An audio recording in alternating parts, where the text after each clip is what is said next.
साहिब बंदी छोड़ सतगुरु रामपाल जी भगवान की जय हो।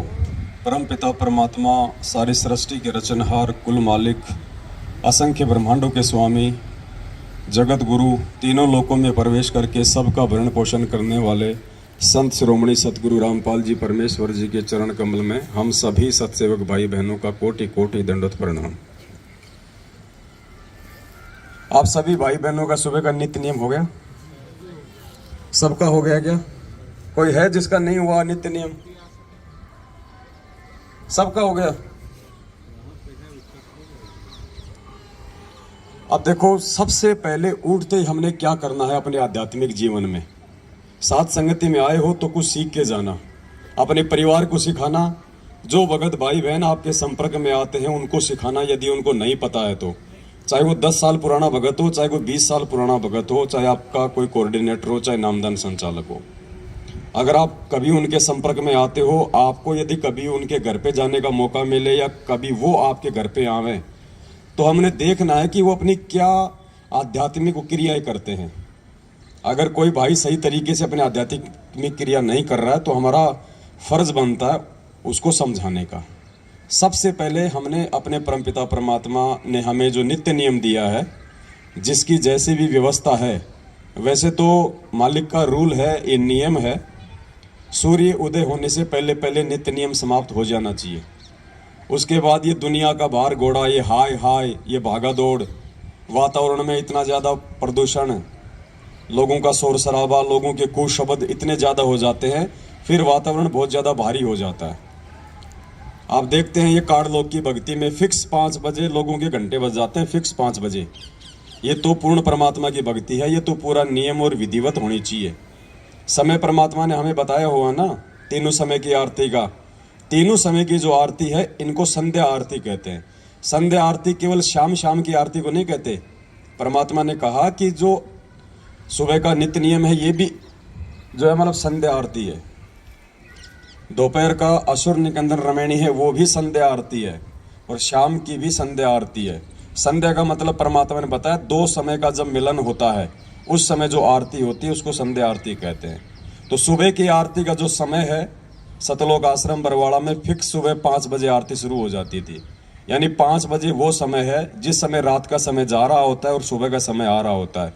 वो संध्या हो गई, वो मिलन हो गया 2 समय का, उसको संध्या आरती कहते हैं। वास्तविक तो रूल है ये। बाकी परमात्मा ने, ठीक है, अभी लोग धीरे धीरे भक्ति की सीढ़ियाँ आगे चढ़ेंगे, तो मालिक को पता है कि लोग एकदम से ये काल इतनी भक्ति नहीं करने देगा, इसलिए परमात्मा ने दिन के 12 बजे तक का टाइम दिया है। किनको? जिनकी अभी आदत सुधरी नहीं है, या जो लोग भक्ति में भी थोड़ा बहुत आलस से करते हैं, या कोई किसी कारण से, मान लीजिए किसी की नाइट ड्यूटी है, कोई 5 बजे छूटता है, कोई 4 बजे छूटता है, तो वो आते नहीं कर पाता आरती। इसलिए परमात्मा ने अभी हमारे को शुरुआत में 12 बजे तक का टाइम दिया है। बाकी दिन के 12 बजे आरती नहीं होती, आप सबको पता है। आरती अपने टाइम पे हो जानी चाहिए, और ये हमारा प्रथम कर्म होना चाहिए, हमारे जीवन का प्रथम कर्म। तो सुबह सुबह केवल हमें आरती परमात्मा की। उसके बाद में जो दूसरी चीज का नंबर आता है वो है परमात्मा का चरणामृत। आप में से कितने भगत भाई बहन हैं जो सुबह उठते ही चाय दूध या नाश्ते से पहले चरणामृत लेते हैं? झूठ मत बोलना, यह परमात्मा का दरबार है। कितने भगत भाई बहन हैं? हाँ, लेना नित्य नियम के बाद ही है, लेकिन लेते कितने हैं? कईयों को तो 15-15 दिन हो जाते हैं, ध्यान ही नहीं आता कि हमने चरणामृत भी लेना है क्या। ये देखो, ये हकीकत है, शर्मा सर्वे का मार्ग नहीं है ये। ऐसा नहीं है कि जो ले रहे हैं वो बहुत अच्छे हो गए, जो नहीं ले रहे हैं वो बहुत नीचे हो गए। ये यहाँ पे सीखना है, यहाँ पे कोई परफेक्ट नहीं आएगा। जो परफेक्ट हो जाएगा फिर उसको साथ संगति में आने की जरूरत कहाँ है? फिर साथ संगति में हम सीखने के लिए आते हैं। दूसरा, हमारा जो कर्म है वो ये होना चाहिए कि परमात्मा ने हमें जो ये चरणामृत दिया है, हमने चरणामृत का सेवन करना है। अब चरणामृत को लेते कैसे हैं 90% लोगों को आज तक नहीं पता। चरणामृत लेने की भी एक विधि है, एक प्रोसीजर है, उस हिसाब से हमने उस प्रक्रिया को हमने पूरा करना है। दास आपको थोड़ा सा एक प्रैक्टिकल करके दिखाएगा, ध्यान से देखना। सबसे पहले आपके घर पे जो भी कोई स्टील का गिलास हो या कोई कप हो, जैसे अपन चाय पिया करते थे पहले, उस कप में चरणामृत तो है ना सबके घर पे, बोतल वगैरह मालिक के दरबार में रखते हैं ना भर के।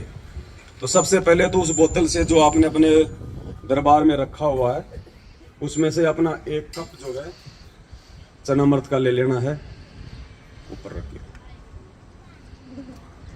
बस। भगत जी एक सादा गिलास का पानी भी ले आओ उधर से, कोई और भगत ले आओ कोई। सबसे पहले भगत जी हमने चरणामृत ले लिया, कप में ले लो, चाहे गिलास में ले लो, चाहे कटोरी में ले लो, चाहे कटोरे में ले लो, कोई दिक्कत नहीं है। उसके बाद सबसे पहले हम क्या करेंगे, जो हमारी विधि है, सबसे पहले हम परमेश्वर को दंडवत करते हैं। सबसे पहले हम उठ के, और जब हम ये चरणामृत लेंगे तो सबसे पहले जो भी पात्र हमारे हाथ में है हम उसको दोनों हाथों से पकड़ के, और उसको केवल एक ही घूंट में लेना होता है। ये चाय की तरह पीने का नहीं होता चरणामृत। इतना है लोग कि जितना आप एक घूंट में आप उसको पी सको एक बार में, 2 बार में भी इसको नहीं पीना है। एक बार में आपका पूरा अंदर ये चला जाए। आधा कप ले लो,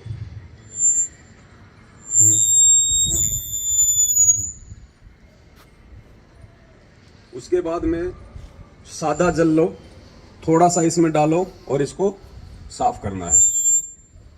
बस थोड़ा इसको हिला के ना वो ले लो। अगर ये स्टील का गिलास है ये, तो आपने स्वयं इसको अपने हाथों से साफ करना है। ये नहीं कि आपने लेके चरणामृत छोड़ दिया, फिर आपकी बेटी धो रही है, आपका बेटा धो रहा है, आपकी माँ धो रही है, आपकी पत्नी धो रही है। नहीं, ये चरणामृत है, ये नियम है। आप कोई सेठ नहीं है, कोई शाहूकार नहीं, आप कोई अनिल अंबानी नहीं है, आप एक भगत है। ये चरणामृत जो आपने लिया है ये आपने स्वयं ही धो के साफ करके वापस रखना होता है। डिस्पोजल में चरणामृत नहीं लेना चाहिए, क्योंकि जब हम इसको फेंकेंगे तो वो अंश जो है मतलब साथ में जाएगा। तो कोशिश करें भाई, जैसे कोई चीनी मिट्टी का बर्तन हो, कोई स्टील का हो, कोई भी जो पात्र होता है जिसको अपन धो सके, उसमें हमने चरणामृत लेना है। उसके बाद हमने परमात्मा को दंडवत करना है, और दंडवत करके फिर हमने साइड में हटना।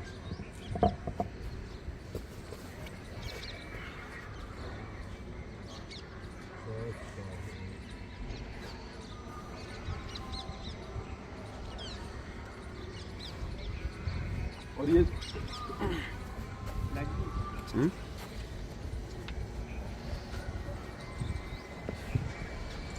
और ये जो दंडवत है ना, इतना समझाने के बाद भी काफी संख्या में भाई बहनों को दंडवत भी ढंग से करना नहीं आता है, या फिर वो जानबूझ के नहीं करते, पता नहीं कौन सी उनकी वो ट्रेन छूट रही होती है।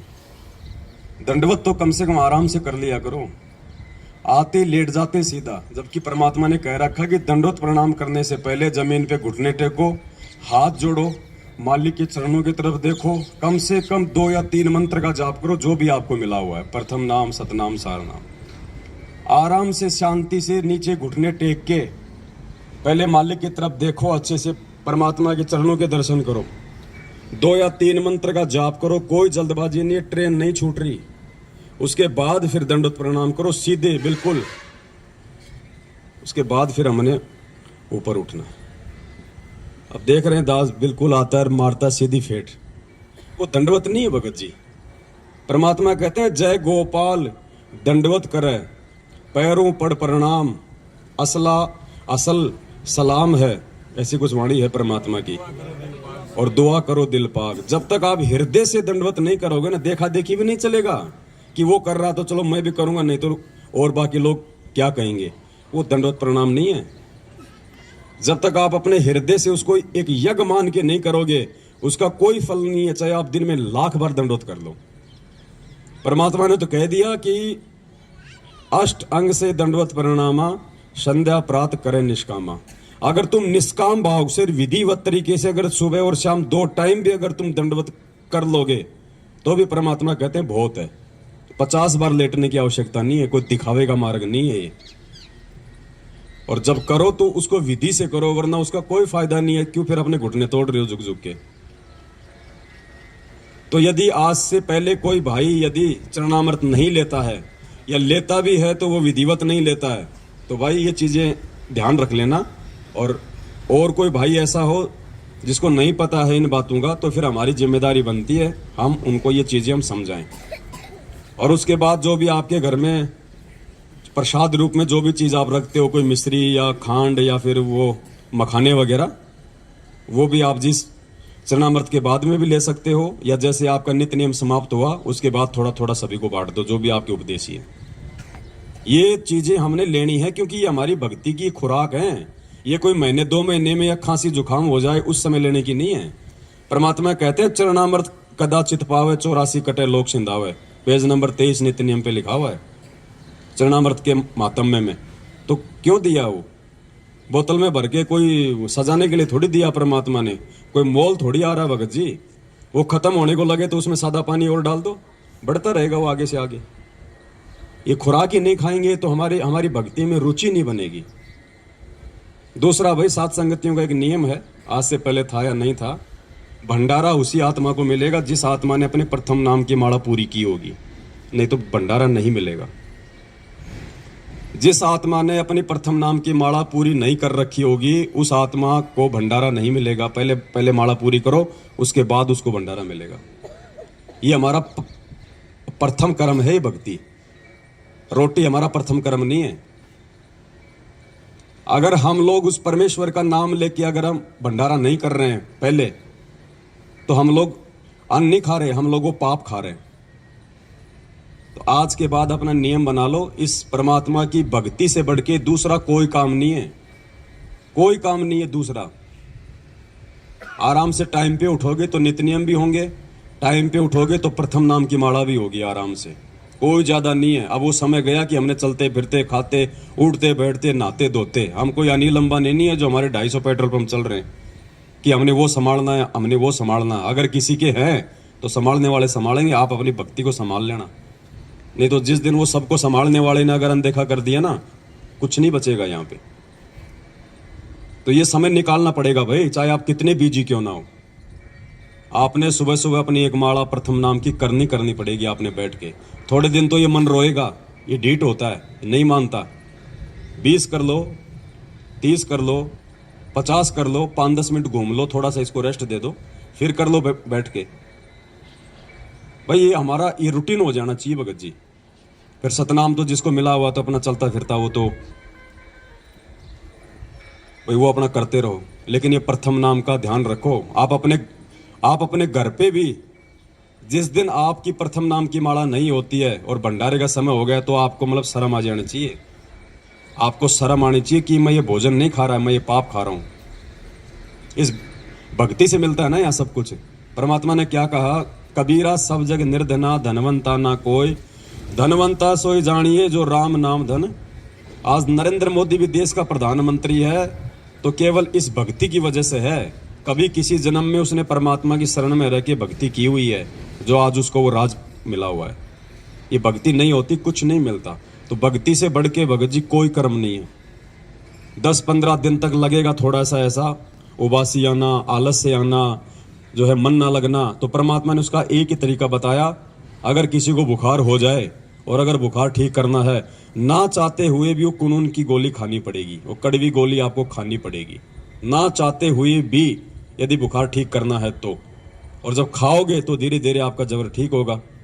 तो इसी प्रकार ये मंत्र तो मन जो है नहीं करने देगा, आंट अड़ाएगा। लेकिन परमात्मा कहते हैं जब तुम एक बार 20-30 मन मार के तुम एक बार मंत्र करोगे ना, उसके बाद फिर ये शांत हो जाएगा। फिर ऑटोमेटिक फिर आपका मन लगेगा उन्हीं मंत्रों में, उसी माला में। फिर आपका जब आप 20-30 मंत्र कर लोगे ना, उसके बाद फिर ये थोड़ा थोड़ा ठंडा पड़ जाएगा मन, और फिर आप चाहोगे कि अब मुझे कोई छेड़े नहीं, मैं पूरी माला करूं, इतना आपको आनंद आएगा फिर। तो शुरुआत भगत जी हमने करनी पड़ेगी। इस भक्ति को सतलोक आश्रम मैनेजमेंट हरियाणा ने बिगाड़ दिया है। आप सभी भाई बहन, जब आप नए नए नाम दीक्षा ली आप लोगों ने, आप सबको पता है कि आप कितने भाव से भक्ति करते थे। ये आरती आप कोई ऑडियो से या वीडियो से नहीं करते थे, आप बैठ के अपने घर पे आप नित्य नियम लेके आरती करते थे। जिस दिन आप नाम लेके आते थे, महीना 20 दिन 2 महीने तक, और जैसे आप अपने से बड़े बड़े और पुराने भक्तों के संपर्क में आने लगे, आप सबकी आदत बिगड़ गई। देखा देखी में हमने अपनी आदत बिगाड़ ली कि यार ये तो मेरे से पहले से जुड़ा हुआ भगत है, ये तो कोऑर्डिनेटर है, वो चाय भी पी रहा और अपनी रमेणी भी लगा रखी है। तो फिर हमारी आदत बिगड़ गई। अब हमने आदत को सुधारना उसी प्रकार से। और आदत नहीं सुधरेगी तो देखो ऐसे साथ संगतियों में आने से ऐसे भी बात नहीं बनेगी। आए जाओ चले जाओ कोई बात नहीं, बात बनेगी भक्ति से। परमात्मा कहते हैं जब तब संयम साधना सब सुमरण के माई, और कबीरा जाने राम जन सुमरण सब कछु नाही। सुमरण यानी भक्ति, जिसमें आरती मंत्र अपने नियम मर्यादा ये सब आ जाते हैं। तो अपना नियम बना लो भगत जियो। जिन भाई बहनों को संकल्प नाम दीक्षा है वो अपना सुबह उठें, परमात्मा का अपना नित्य नियम करें, अपना चरणामृत लें, बाकी अपना वो काम धाम कर लें। अपना कोई मालिक की कोई वाणी लगा लें, वैसे कोई परमात्मा जी का कोई सत्संग लगा लें, क्योंकि उनको भी मंत्र नहीं मिला हुआ है तो वो अपना काम वो कर सकते हैं उसके बाद में। लेकिन जिसको नाम मिला हुआ है उन्होंने नित्य नियम के बाद में ये नियम बना लो। अगर आपको लगता है कि मैं तो सुबह अपने ऑफिस जाता हूं, तो भैया 1 घंटे पहले उठना शुरू कर दो। जब ऑफिस के लिए टाइम दे सकते हो और 2 टाइम की रोजी रोटी के लिए, तो आत्म कल्याण तो उससे प्रथम है। 1 घंटा और पहले उठने का रूटीन बनाओ। 1 घंटा पहले सो जाओ रात को। क्या करते हो 11-12 बजे तक? 6 घंटे की नींद परमात्मा ने बहुत बताई। गुरु जी कहते हैं 6 घंटे की नींद सफिशियंट है। आप अगर 11 बजे भी सोओगे, सुबह 5 बजे उठ जाओगे, आपका पूर्ण घंटे में आपका नित्य नियम हो जाएगा। 20-25 मिनट में आपके प्रथम नाम की माला हो जाएगी। फिर क्या करोगे उसके बाद? और सुबह सुबह जिस आदमी का नित्य नियम और ये प्रथम मंत्र, जिस आदमी का नित्य नियम और प्रथम मंत्र टाइम पे हो जाता है, उसका सारा जीवन बिल्कुल, उसका सारा दिन बिल्कुल सही निकलता है। उसको टेंशन नहीं रहती फिर। और जिसके मंत्र नहीं होते ना, उसके दिमाग में वजन सा रहता है कि यार माला नहीं हुई, माला नहीं हुई, माला नहीं हुई। वजन सा रहता है उसके दिमाग में। वो कभी 5 कर रहा है, कभी वो 10 कर रहा है, भार सा रहता है। आत्मा को शांति नहीं मिलती, क्योंकि आत्मा की खुराक तो ये भक्ति है ना भाई। हमारा शरीर है, हम टाइम टू टाइम इसको भोजन देते कि नहीं देते हैं? अभी चाय दूध पानी नहीं आ रहा तो सबके अंदर ये चल रहा है कि यार कुछ आए नहीं, कुछ आए नहीं। क्यों? क्योंकि हमने मन को आदत डाल दी, और मन की खुराक वो ही है। तो भाई आत्मा की भी तो कोई खुराक बताई परमात्मा ने, भक्ति। आत्मा की कोई शुद्धि नहीं है, चाहे 3 दिन मंत्र मत करो, हमें कोई फर्क ही नहीं पड़ रहा है। इसका मतलब क्या है? इसका मतलब होता है कि हम नाम से दूर है, हमारा कनेक्शन आउट है। अगर मंत्र करने की इच्छा नहीं हो रही है, नित्य नियम करने की इच्छा नहीं हो रही है, तो कहीं ना कहीं आपका जो कनेक्शन है वो टूटने की तरफ है। उसका तरीका यही है, परमात्मा से दंडोत करके क्षमा याचना मांग के कि परमात्मा सद्बुद्धि दो। आज से पहले जाने अनजाने में जो हुआ सो हुआ, मालिक आज से पहले हमें नहीं पता था, लेकिन आगे अब हम ध्यान रखेंगे। साध संगतियों में आओ तो भगत जी पूरे भगत बन जाओ। अब हर प्रकार से, हर क्रिया के आधार से भक्ति को ज्यादा महत्व देना है हमने। अगर भक्ति को महत्व देंगे तो हमारे काम धंधे को परमात्मा ऑटोमेटिक महत्व दे देगा। हमारी सोच से, हमारी समझ से, हमारे 3-2-5 करने से हमारा धंधा भी ठीक ठाक नहीं चलेगा। ध्यान रखियो, ये धंधा भी परमात्मा की भक्ति से ही चलेगा। मालिक ने कहा कि भाई तुम 3 दिन के लिए आते हो तुम इस सत्संग में, तो 3 दिन के लिए तुम लोग जीवित मर जाओ। तुम छोड़ दो पीछे तुम्हारा क्या धंधा है क्या नहीं है। जो बिगड़ता है उसको बिगड़ने दो। अगर बिगड़ भी गया तो जाके संभाल लेंगे, और अगर परमानेंट अगर टिकट कट गई तो कौन संभालेगा उसको? और फिर गुरुजी ने कहा कि जो भगवान के लिए 2 कदम आगे बढ़ते हैं, परमात्मा उनके काम बनाता है, बिगाड़ता नहीं है। तो ये विश्वास ऐसे हमारे अंदर धीरे धीरे भक्ति को लेके होगा पैदा। तो पहले हम मैनेजमेंट की कुसंगति में पड़ के, और हम लोगों ने अपनी बनी बनाई भक्ति को बिगाड़ लिया। अब हम साथ संगति में आके, सुसंगति में आके, अब हम अपनी उन्हीं क्रियाओं को वापस ठीक करेंगे तो परमात्मा हमारे नजदीक आएगा। और नजदीक आ गया परमात्मा तो फिर कमी किस चीज की रहेगी भाई? तो आज से पहले जो आदमी जैसे भी अपनी क्रिया, जो भगत भाई बहन जो भी कर रहा था, अब परमात्मा की दया से अपनी क्रियाओं को मालिक को दंडोत करके हमने सुचारू करना है, ठीक करना। भगत जी आरती का टाइम अपना बिल्कुल जैसे 12 बजे तो हमारे को ध्यान होना चाहिए। कर लो 12 से 2 के बीच में आरती, परमात्मा दया करें। दास भी आज के बाद में प्रयास करेगा 12 से 2 के बीच में अपनी दोपहर की आरती हो जाए, शाम की संध्या आरती अपना सूर्य अस्त होते हो जाए। तो थोड़ा शेड्यूल बनाओ भक्ति का। हमने चाय का शेड्यूल बना रखा ना, सुबह 6 बजे चाय बनेगी तो बनेगी, शाम को 5 बजे चाय बनेगी तो बनेगी। आज से पहले हमारे शेड्यूल बने हुए थे ना, ये खाना खाने का टाइम है ना, ऑटोमेटिक हाथ पैर अपने आप काम करने लग जाते हैं। माता बहन ऑटोमेटिक रसोई की तरफ भाग लेती है, उनको पता है कि भाई टाइम हो गया खाने का। भाई भक्ति का भी तो कोई टाइम है, या सारा जिंदगी ऐसे गटर में बैठ के मंत्र जाप करते रहोगे? इसका भी टाइम है। ये परमात्मा ने हमें जो छूट दी है ना, ये छूट परमात्मा ने विशेष परिस्थितियों में दी है, विशेष परिस्थितियों में छूट दी है। इसको रोजाना लागू करने के लिए छूट नहीं है। ये हम दोषी हो रहे हैं हम उस परमात्मा के। तो कोशिश करो आज के बाद में, और जब हम इस राह पे हम चलेंगे तो हमारे बच्चे उस राह पे चलेंगे। बच्चे क्या करेंगे? बच्चे जो होते हैं भगत जी, वो माँ बाप से ज्यादा सीखते हैं। जैसा उनसे बड़े जो क्रिया करते हैं ना, वो क्रिया को देख के ज्यादा सीखते हैं बच्चे। तो बच्चे ऑटोमेटिक आ जाएंगे धीरे धीरे लाइन पे। और फिर दूसरा कोई भगत हमारे घर पे आएगा और हमारे भक्ति के शेड्यूल को जब वो देखेगा, और अगर वो नहीं कर रहा टाइम पे, तो उसको भी शर्म आने लग जाएगी। तो उसका प्रतिफल किसको मिलेगा? उस भगत को सुधारने का आपको देगा परमात्मा। चाहे कोई कितना ही प्यारा क्यों ना हो, कितना अच्छा रिश्तेदार क्यों ना हो, कितना ही बड़ा भगत क्यों ना हो। आरती मंत्र का टाइम हो गया, बोलो भगत जी आप भी करो, दास भी कर रहा है। परमात्मा की चर्चा अपनी जगह है और भगत जी भक्ति अपनी जगह है। तो ज्यादा से ज्यादा हमने इन चीजों पे गौर करना है। भगत बनना है, परमात्मा ने भगत बनाया है। मालिक ने हमारे पर विश्वास किया ना, इस 8.5 अरब की जनसंख्या में से परमात्मा ने हम थोड़ों सौ को भगत बनाया है। तो परमात्मा ने हमारे ऊपर विश्वास किया है। तो भगत जी हमने भी परमात्मा की बात को रखना है, और हमने भी उस परमेश्वर को जो है भगत बना के दिखाना है, भगत बन के दिखाना है। तब तो कोई बात है, नहीं तो भाई आए जाओ जाए जाओ, भक्ति का प्रतिफल तो दे देगा भगवान, कोई दिक्कत नहीं है। मालिक कहते हैं जिन हरि जैसा सुमरिया ताको तैसा ला। जो जैसी करेगा, परमात्मा का विधान है। अगर कोई दारू पी के भी ये मंत्र जाप करेगा तो भी भगवान इन मंत्रों का प्रतिफल उसको देगा। राक्षस क्यों बने? परमात्मा ने क्या कहा? पहले ये ऋषि और राक्षस एक ही गुरु के भगत थे। आगे चल के वो राक्षस कहलाए क्यों? क्योंकि वो भक्ति भी करते रहे, साथ में उन्होंने मर्यादा नहीं रखी। वो शराब पीने लग गए, मांस खाने लग गए, और ये भक्ति भी करते रहे। तो मांस और शराब खाने से, उल्टे काम करने से, चोरी जारी करने से तो उनके अंदर गुरुजी कहते हैं कि दुर्बुद्धि आ गई, और भक्ति करने से उनमें शक्ति आ गई, इसलिए वो राक्षस कहलाए। तो आज वो राक्षस जो प्रवृत्ति है वो सतलोक आश्रम मैनेजमेंट हरियाणा अपना रहा है। और आप और हमारे को परमात्मा ने जो है ऋषि बनाया है।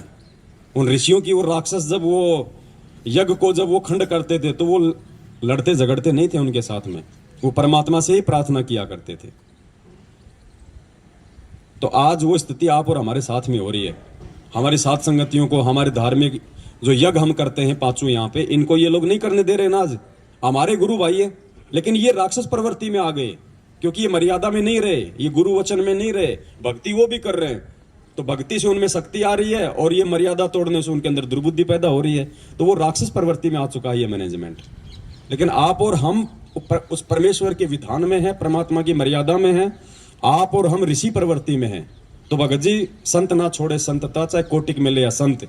लेकिन भगत जी उन बुरी शक्तियों से लड़ने की पावर भी हमें केवल इस भक्ति से ही आएगी, दूसरा कोई चारा नहीं है।